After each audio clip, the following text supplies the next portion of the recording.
Good morning, good afternoon, good evening to you. I hope all of you are doing exceedingly well. This lecture, I am going to be covering the modern civil rights movement. And when we think about the modern civil rights movement, what usually comes to mind, given the way that both our education system, popular culture, social media has often referred to this period. You think of people like Dr. King, Rosa Parks, uh, people like Fannie Lou Hamer, Ella Baker, individuals like this. You think of like kids, being arrested, lunch counter sit-ins, people being attacked with fire hoses, etc. Well, not if you thought of any of those or came up with any other ones, you're not wrong at all. But what I want to do for this lecture is I want to be able to cover a little bit more in depth in terms of what exactly the civil rights movement was about. Essentially, what at its core, when we say that, somebody is fighting for civil rights, what exactly are they fighting for?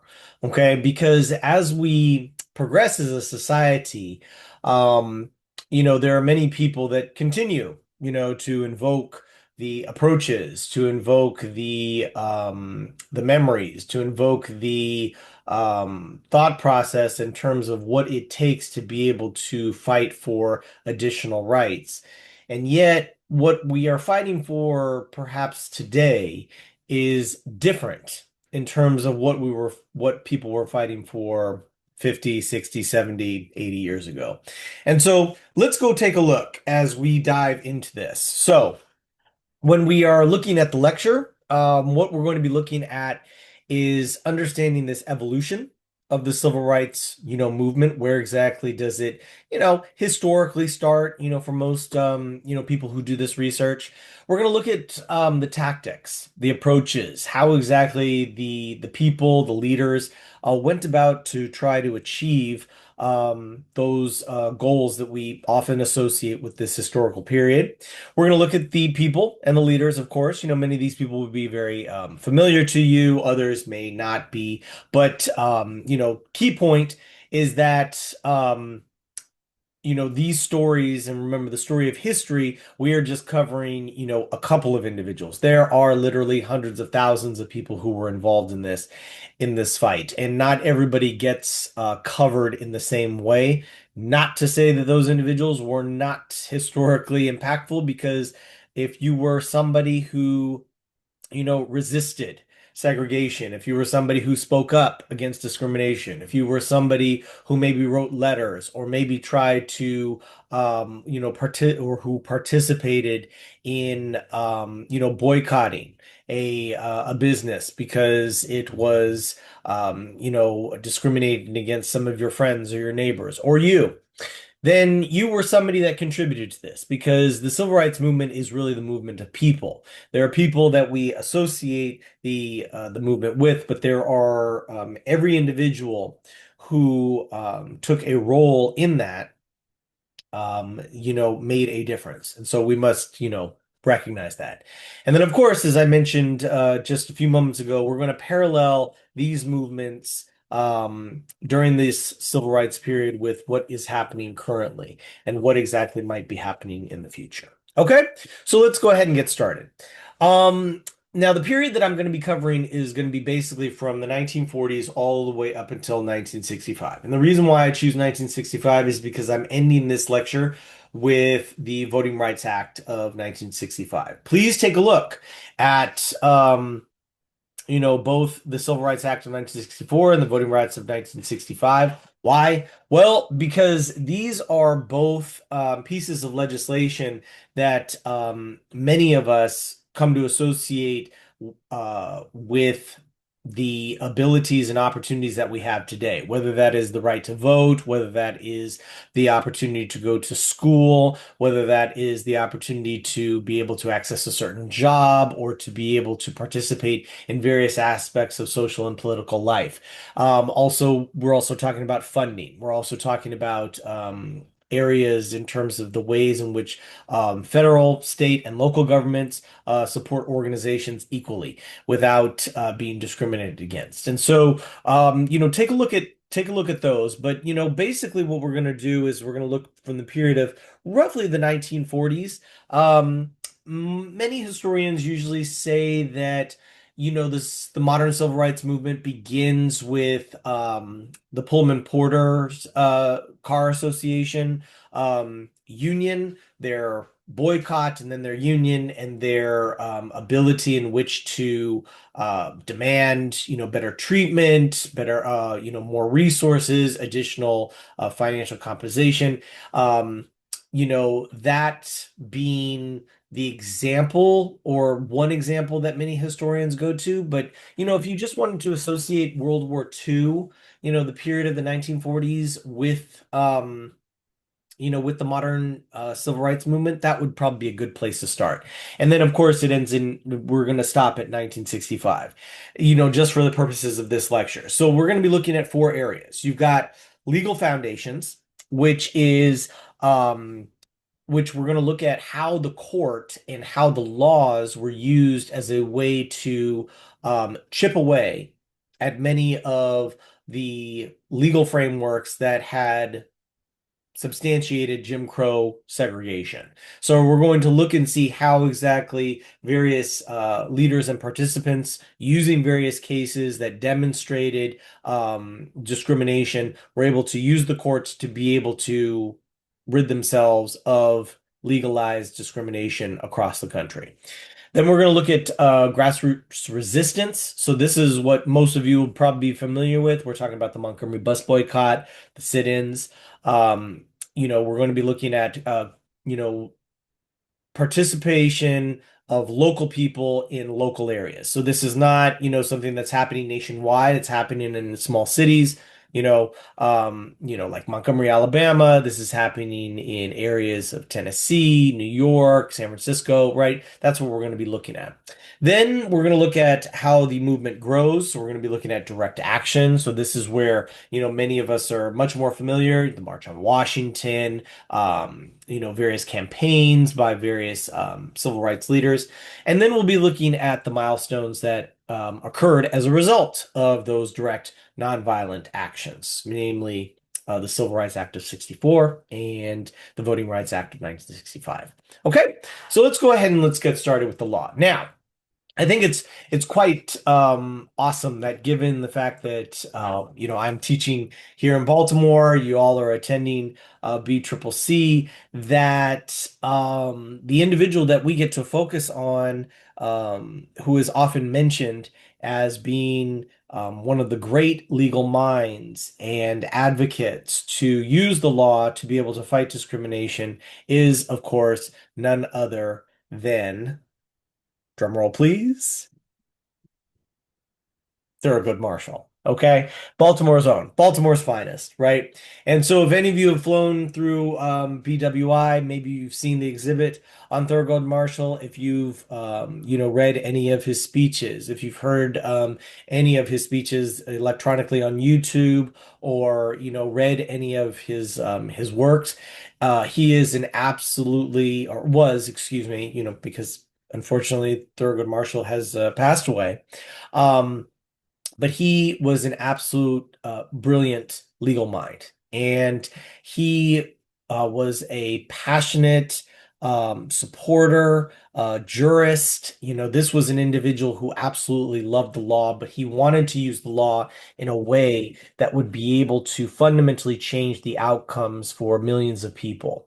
Now, when we think about legislative milestones, before we get to the man, Thurgood Marshall, is we want to start with one of the first forms of, segregation that was present, and when it was decided to be, ended.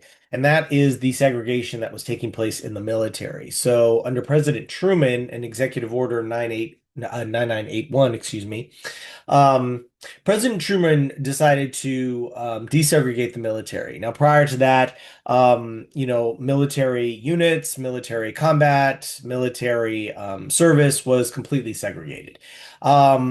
But, once civil rights leaders during this period in the 1940s, when they see that you have somebody like President Truman, who, after, President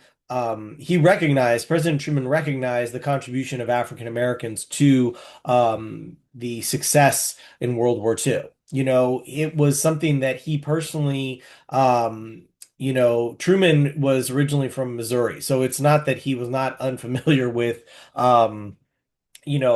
segregation or Jim Crow, but there were certain things about black men serving in the United States military being after World War II and coming home and getting out of, a military truck and being dropped off in their hometown, in the states of Alabama or Mississippi or Tennessee and getting their head bashed in. Right? He really had a problem with this. He was like, this is just like, now what exactly could he do? Well, he knew that the ability to be able to change and fundamentally alter segregated life throughout the South and throughout much of the country, whether it was practiced de facto or de jure, he knew he couldn't do much. But there was something that he could do, and that was Executive 9981. So what that signaled to people was this opportunity for those who were interested in being able to chip away at the legality of Jim Crow segregation, which was the standard practice throughout the country in varied forms, that maybe they could do something about it. Maybe there was a possibility that the law could be used as a way to undo many of these current systems. And the organization that many of you are probably familiar with is the NAACP. This organization had, well over 1 million members. We're talking about they have huge amounts of resources. They have a great legal team. And one of the things that they begin to do in the in the mid 1940s and then in the early 1950s is put together lawyers, including one by the name of Thurgood Marshall, to begin to challenge the legitimacy and the tenets of one of the most famous cases that established legal segregation, known as Plessy versus Ferguson.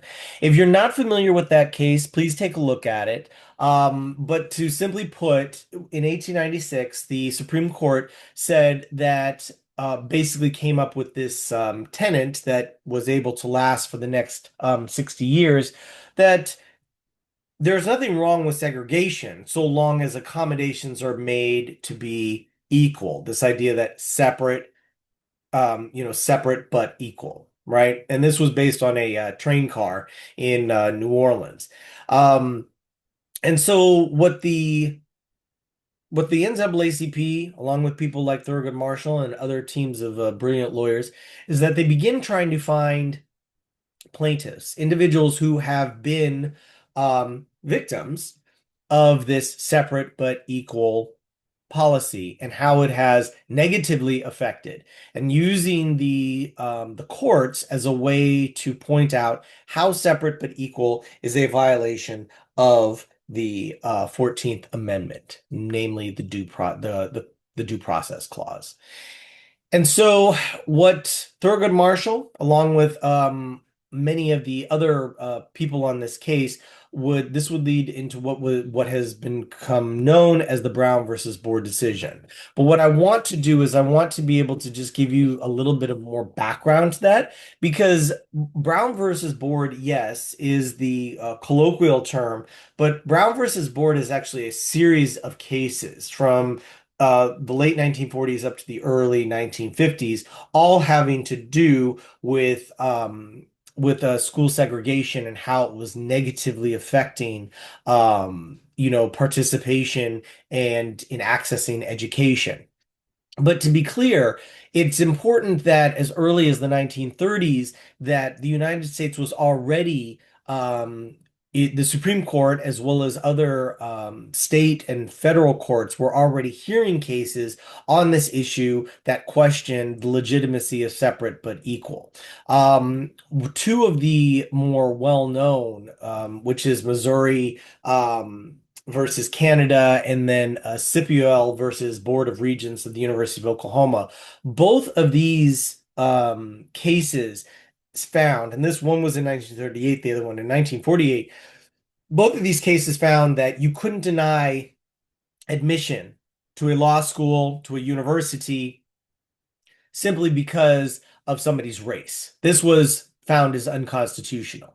Now, what is interesting about these cases is that none of the courts that heard these cases simply heard them based on the plaintiffs who brought them. So they didn't necessarily make a sweeping change across the country, right? This was simply that, you have various cases where um, where it was found that no, you couldn't deny somebody the access to a law school. You couldn't deny somebody the access to a university simply because they were black, right?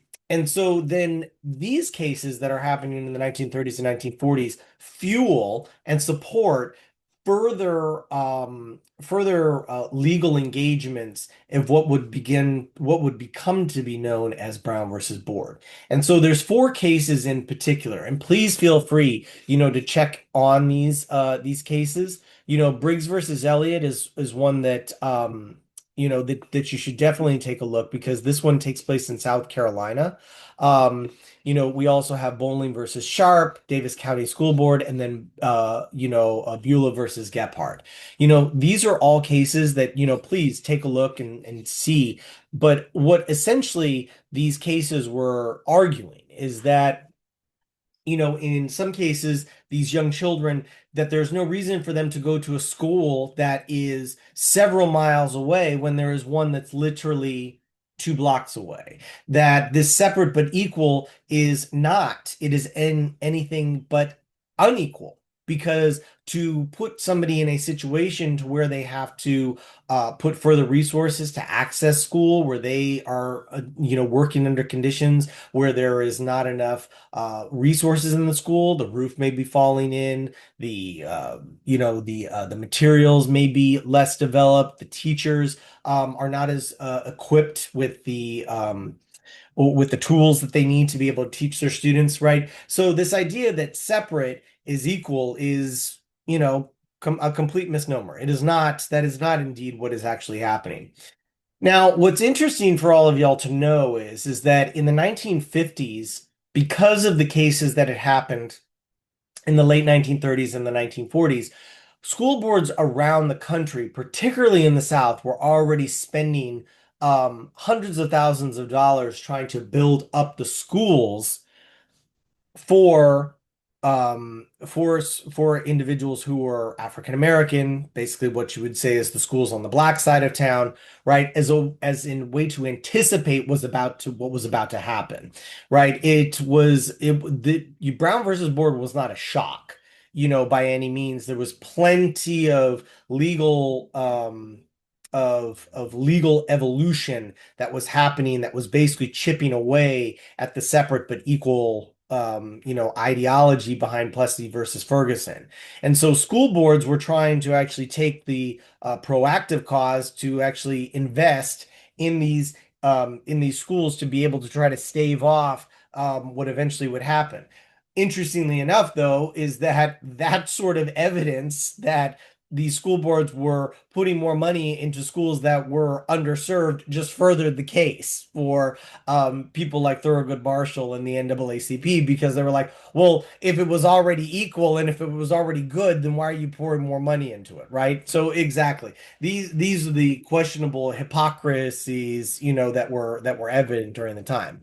But basically, what it essentially happens is this. In the Brown versus Board case that's handed down in 1954, after hearing several different parts, because there actually are two parts to Brown versus Board. There's a Brown versus Board 1 and a Brown versus Board 2.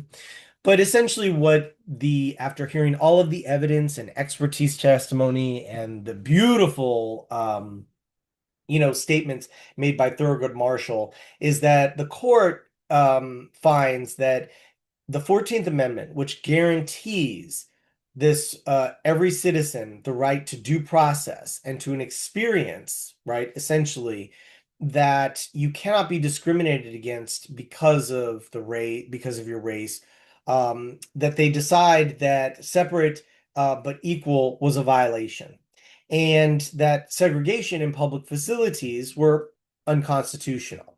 What this did was is that because of this opinion, it called into question these white supremacist laws that had governed the South for well over 60 years. And this was now an opportunity for other laws to be questioned. So we're not just looking at the opportunities in terms of school. We're looking at the opportunities for Black people to serve on juries. We're looking for the opportunities for Black people to serve in certain employment opportunities, right? We're looking at this in terms of voting, right? All of these areas that were going to be further litigated and fought for in terms of gaining that access and that equality really starts with Brown versus Board. And so, you cannot separate, Brown versus Board from the larger legal, political, social revolution that happens in the 1960s in this country because it was essentially the case. It is the case that inspired others. It was the case that would be able to be used to desegregate schools in America. Now, what's interesting about this case, though, is that in the statement, because remember, the Supreme Court doesn't have a military, it's not a enforcement body, but it did make a statement where it said that, that desegregation of schools needed to happen with some sort of, all deliberate speed. Well, what exactly does that mean? Well, what we're going to see is that that framing of, all deliberate speed is precisely the reason why all the way up until the 1970s in Boston, they're still trying to desegregate schools, right? That um, desegregation in terms of schools and public facilities would take decades. This was not something that just, happened overnight. This was something that required a extreme enforcement and a process. So, yes, the Supreme Court may decree, but the enforcement process and then ultimately the practice of it. What's interesting is that if you ever listened to any of the Supreme Court nominations, namely the ones that President Trump put forward, in particular, Comey Bryant, she was asked a question about settled law. And this question usually gets posed to people who are nominated to the Supreme Court as a way to try to figure out whether or not they're going to overturn precedent. And, what's interesting about this is that, at the time, um, she said that Brown versus Board is a precedent that is unlikely to be overturned, mainly because of the practice. There's nobody outwardly practicing segregated schools. Well, I encourage all of you to take a look at the video that I posted on the website, on our Canvas website, which is called Separate and Unequal. And it is a look at Brown versus Board 70 years later and what exactly the consequences are. Because unlike in 1954, where people thought that there might be that possibility of fully integrated schools, you know, I think the only real thing that we can take away from our schools today is that yes, they're not fully segregated by law, but they are certainly fully segregated by economics. They're segregated by culture. They're segregated by class. And so I don't think that it's right for us to say that yes, we don't have school segregation because we do. We do have segregation. We just don't have what is known as de jure school segregation. And I think that was one of the things that Dr. Comey, Amy Coney Bryant, Justice Bryant, was trying to make the case is that nobody is trying to bring a law that would be able to stand up in court that, and that we are going to outwardly discriminate against people being able to apply to a certain school because they are, white or black or Asian. But what's interesting though is that, if any of you have ever looked at, if you've watched Abbott Elementary, there's a wonderful skit, in a scene in there when there is this this white kid who is trying to register for the school. And the president, Ava, principal, excuse me, Ava comes in and she's shocked by the fact that there are white people in the school because their school is, I think it's like, 98% black, right? I don't even think there is a white character in the story other than the teachers. It's just the students are majority black students. And so what you see in that is a reflection of a culture that has recognized that white and black people don't often go to school together, that you don't often see a black school with a few white people in it, right? It's not that that doesn't exist. Certainly, there are plenty of places in this country where that's happening. But it's interesting because what you see in there is you see that these white people are actually wanting to register in this neighborhood, right? At this school. And their reasons are like, well, we, heard this is a good school and we heard that we wanted to be here in the neighborhood and et cetera, right? So, all these things that Brown versus Board is like would have liked to have come forward with, if we look at if we look at it 75, 80 years later. But think about where Ava is and how, Principal Ava, really represents where many Americans are. Is that sort of shock? Like, well, what? Why is that happening? Right? And so take a look. Take a look at the the video so you can get a sense of that. Okay. So as a response, to 1954, what we have is that next period in the evolution of civil rights, which is becoming active, grassroots activities. The Supreme Court has decreed that segregation in public facilities is illegal.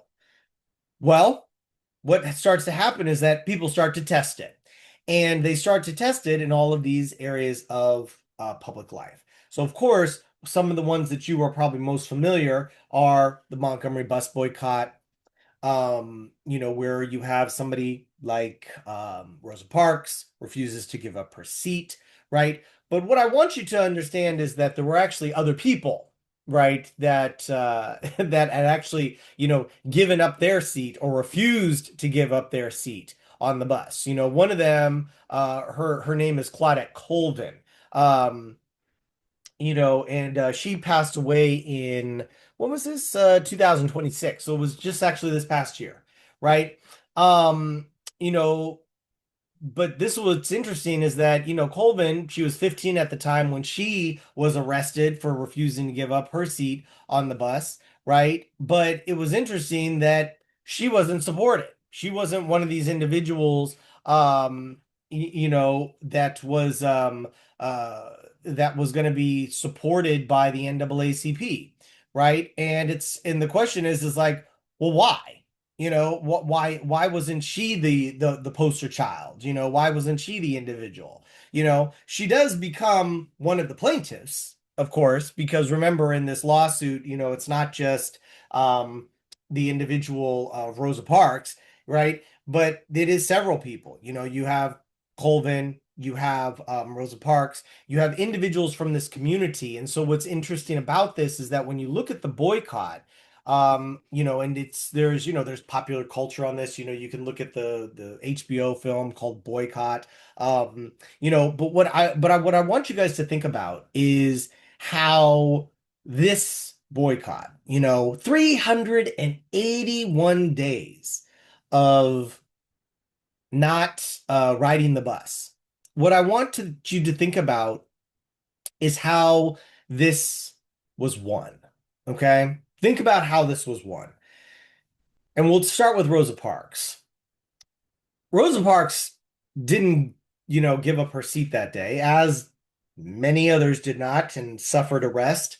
And the NAACP decides to get behind her. But let's be clear, Rosa Parks had some money. Middle class woman, has a car, right? Known in the community, an individual people could get behind, right?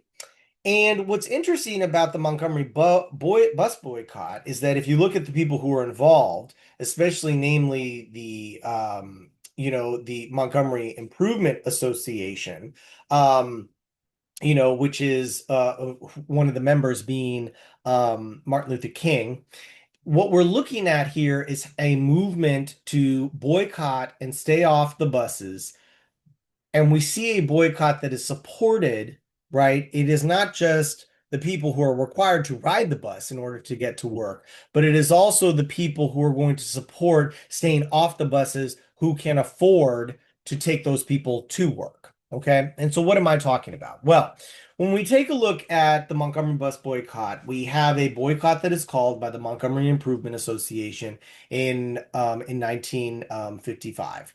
And what ends up happening is that they organize around the churches in the city to encourage people to stay off the buses. And how this ends up happening is that you have organizations, leaflets, information getting out to the churches, right? But remember, if you know anything about the city of Montgomery, the city of Montgomery is actually quite big. It's not a small town. Where This is an area where, black people live on one side of the city and white people live on the other. And in order for the white people to get to work, I mean, in order for the black people to get to work, they have to take the bus. Well, now they couldn't, so they had to start walking. And walking they did. They stayed off the buses for 381 days, but it was sustained. This movement was sustained by the churches, namely the middle class and upper class churches, black churches at the time. Why? Because these churches actually have people who drive. And it's interesting in one of the sermons that Dr. King gives is that he asks people, first asks them to recognize how fortunate they are, right? The people in King's congregation are upper middle class people. These are people with degrees. These are doctors. These are lawyers. These are business people. They also have cars. They have means. Okay. And so rather than, as he gets them to recognize this, he's asking that, rather than you just driving your Cadillac on a nice Sunday day and, showing your fancy car and bragging about it, we need your help. We need your help to drive people. And this is what ends up helping to sustain the boycott, is that there were many people who decided to help drive the cars to be able to ferry people back and forth to various parts of town. Now, of course, once the police discover this and they discover that this is just sustaining the boycott, they begin ticketing. They begin arresting. This was actually one of the first times that Dr. King is arrested. He is arrested while he is driving three patrons across Montgomery, and he gets arrested. Now, remember, this is 1955. So, we haven't had Miranda v. Arizona, right? They don't have to have some sort of like justifiable cause. He can just make it up. Be like, well, he was speeding. Okay, we'll just throw him in jail. He's bailed out, of course, but he's not going to be driving anymore because of his role in the movement. And so, other people take up that cause. But the way that it's sustained is not just by the drivers, it's also by the free public lots that not excuse me, not the free public lots, the private lots that are owned by various African Americans throughout the city, right? Because these are places where people can stand, right? If you are seen standing, loitering, waiting, somebody could give you a ticket for that. But if you're stand loitering in a private area, they can't ticket you for that.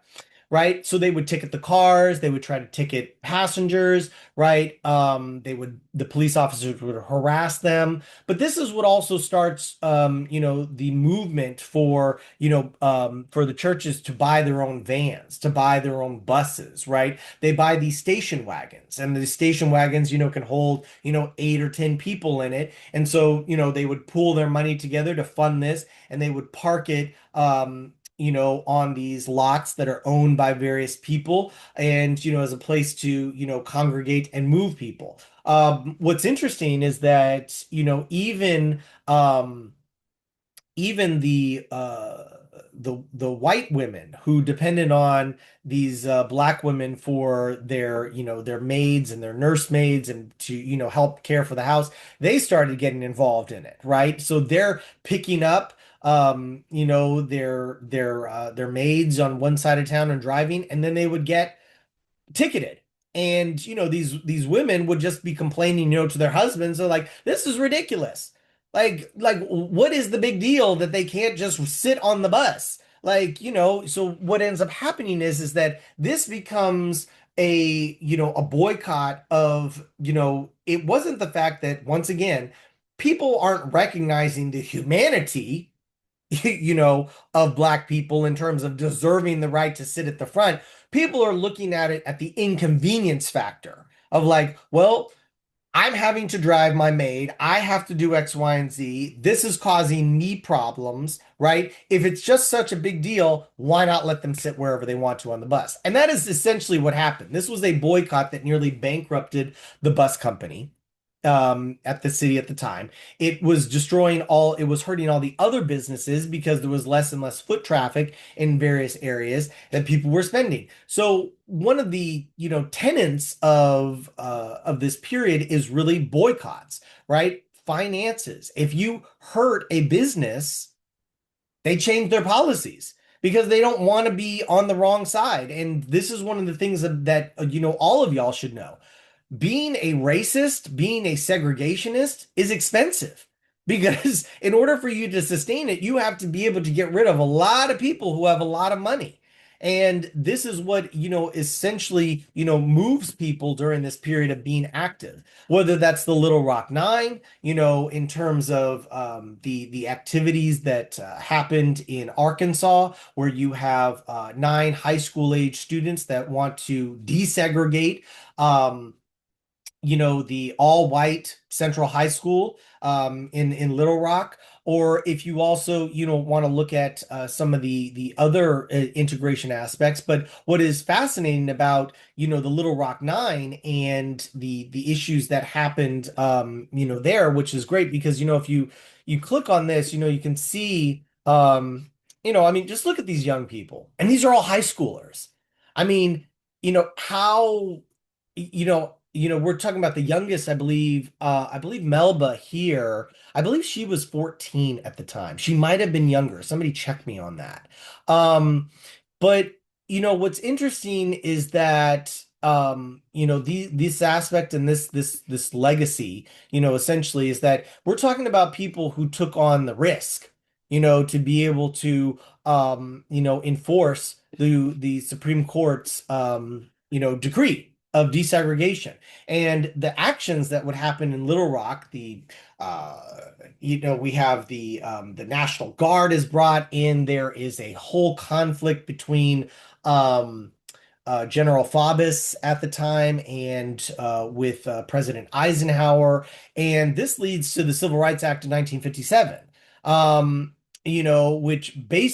Which was being pushed forward by the president of the Senate, Lyndon Johnson, to not be stopped from voting, because he too had an awareness of what was going on with segregation, right? He is not a anti-segregationist. This is, Lyndon B. Johnson grows up in Texas.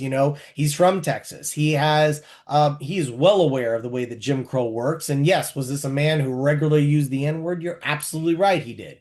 But he's also an individual who realizes, the circumstances of how it affects his employees, namely, an individual by the name of Phoebe Wilson and her husband, when he would require them to drive their car from from Texas to Washington D.C. and back because of where they're traveling through.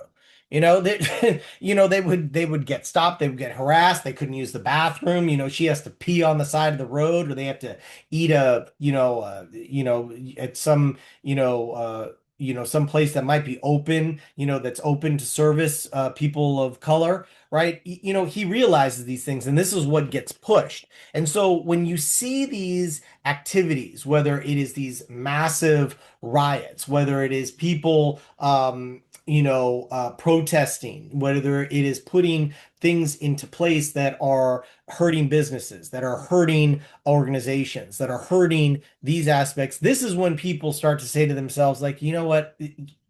We need to change this. It's not because of something that they truly see as in the humanity, right? That I want you to be very clear. It is not that people suddenly woke up in 1957 and were like, you know what? Black people are just as good as white people. That is not the case at all. Okay. The humanity aspect is a part of this, but it is not the primal. The prime aspect that is influencing change is money. It is boycotts. It is the fact that there are actual things that are hurting businesses, and people want this to change because they want this to be able to fundamentally,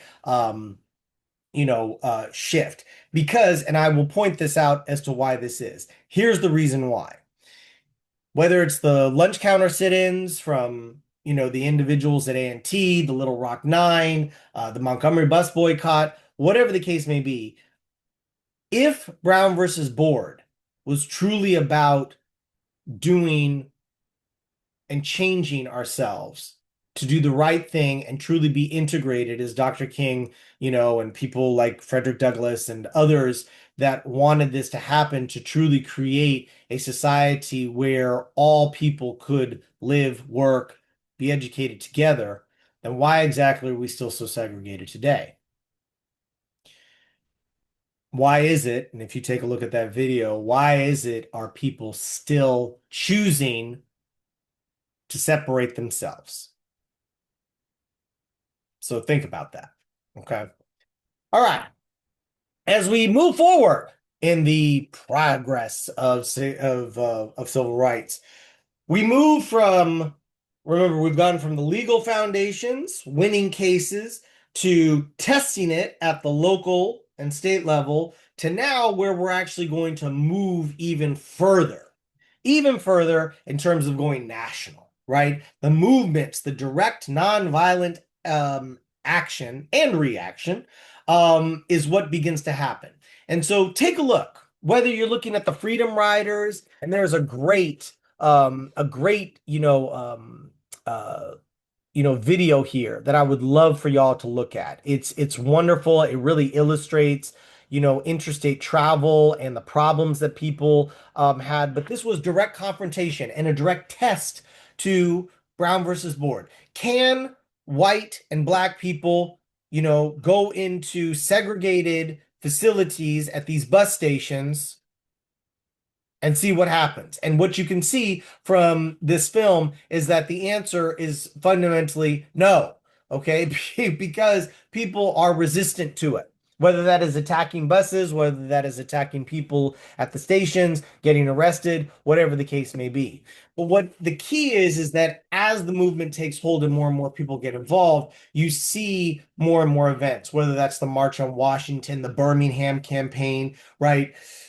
you know, um, and then you see the reaction to it, whether that's, the bombing of the 16th Street Baptist Church, where four little girls are, killed, right? These are really a conundrum of issues, because at the same time that you have people like Dr. King fighting and mobilizing and urging people, to take nonviolent action, to call into question, to demonstrate the humanity of these aspects. You've also got people like George Wallace, governor of Alabama, actively pursuing a policy of segregation, right? So, we have these periods where, we have reactions such as, the 16th Street, bombing in 1963. And it's a fascinating thing because, that bombing in 1963 is really a consequence of the rhetoric that people like George Wallace were agitating. That, when you make, speeches calling for the continual resistance of the South and the protection of, white identity, and you are claiming, to that you're under threat, that your lifestyle is under threat. I mean, does that sound familiar to you? Whether you're looking at, people like, Charlie Kirk or any of these people on social media, when you are outwardly calling for violence, this is what happens. And even at the time when 1963, as rabid a segregationist and racist that George Wallace was, he was quite moved. He was quite moved by the four little girls being killed. He didn't want that to happen. But you couldn't necessarily, say that he was not culpable because his speeches, take a look at his speeches, like his inaugural speech in 1961, where he says, segregation now, segregation tomorrow, segregation forever. These are the sort of things that we're looking at in terms of that resistance. So, I want you guys to think about that direct action, especially as television, moves from the 1950s to the 1960s, where more and more people have access to information, especially visual information, right? In the 1950s, only some people had televisions, right? And we're talking about the people who have means. But by the 1960s, many people have access to a television, and either it's in their home or they have access to it somewhere in their neighborhood. And so, people were well aware of what was going on throughout the South. And when you take something like, the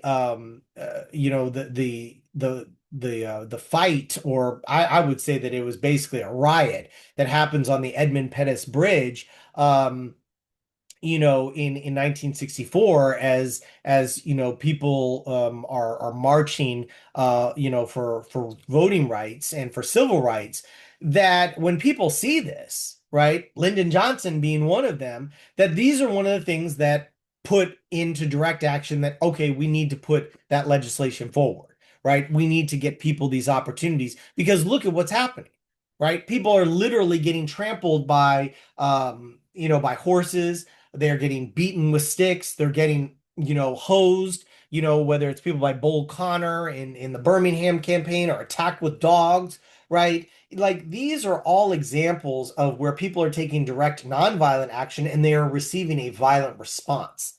And it's interesting to understand that dynamic because you want to be able to understand where exactly Dr. King's philosophy is going. And I will share with that in the next lecture, because how his philosophy and his approach to civil rights is often called into question by other civil rights leaders who are promoting a different approach. Oops, can't go forward. Okay. So then finally, what ends up happening as a result of all of these massive boycotts, those massive demonstrations, the March on Washington, the Selma campaign, the Children's Crusade, all of these aspects lead to major legislation.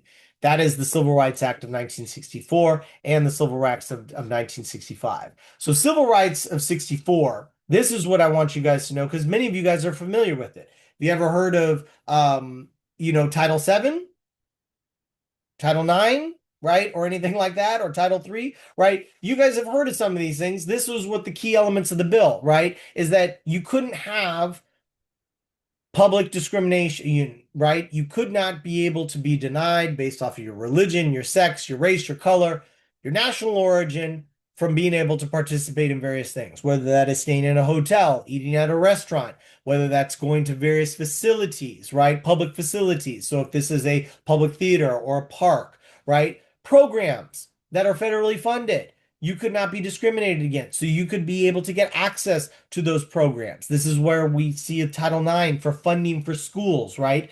In terms of that, right? Employment, you couldn't be discriminated based off of your sex or your race or your color. You couldn't be discriminated by labor unions for participation or employers.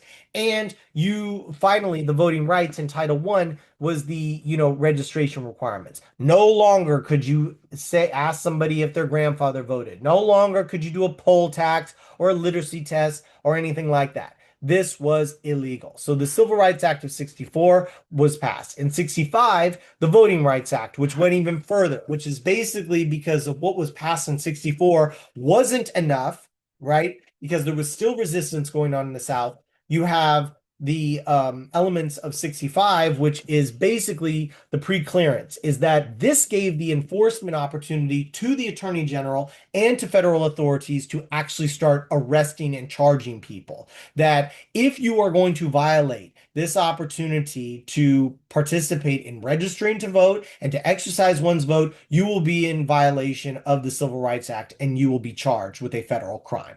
It's very simple, right? And so this is what's key. Now, what's very important is that there's also something else.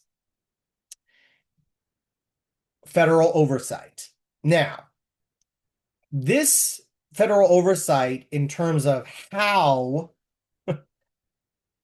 voting would take place, in particular, redistricting, right? How exactly you're able to make sure that people are getting registered, where they can register, how they can vote, et cetera, right? So in order, if a state wanted to make changes to this, they had to get approval from the federal government to make changes. And unfortunately, the Voting Rights Act was severely gutted, um, you know, um, in several ways, where you have members of the Supreme Court in the last couple of years who've questioned the legitimacy or the need for it, right? They are saying that, well, it's not 1965 anymore. Is it really necessary for, some of these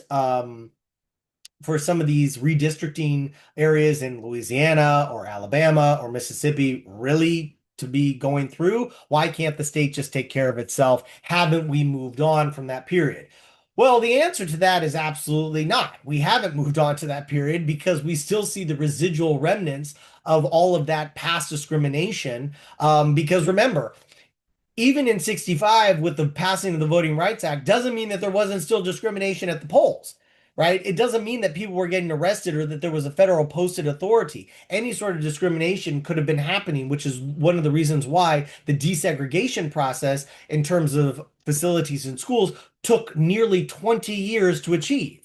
And so when the Supreme Court, asks these questions, they often open up an opportunity for more discrimination to be allowed. And then what ends up happening is has to go back to the courts again for people to show that, yes, people are being disenfranchised, that there's no way that Black voters could ever elect a candidate that they would choose because they are outnumbered based off of the way that the counties are drawn for voting, right? And this is what the fundamental problem is. So I always want you guys to know that when you are thinking about this, that these key elements, whether it's the Voting Rights Act 64 or 65, this is legislation that is in law, but it doesn't mean that it cannot be curtailed.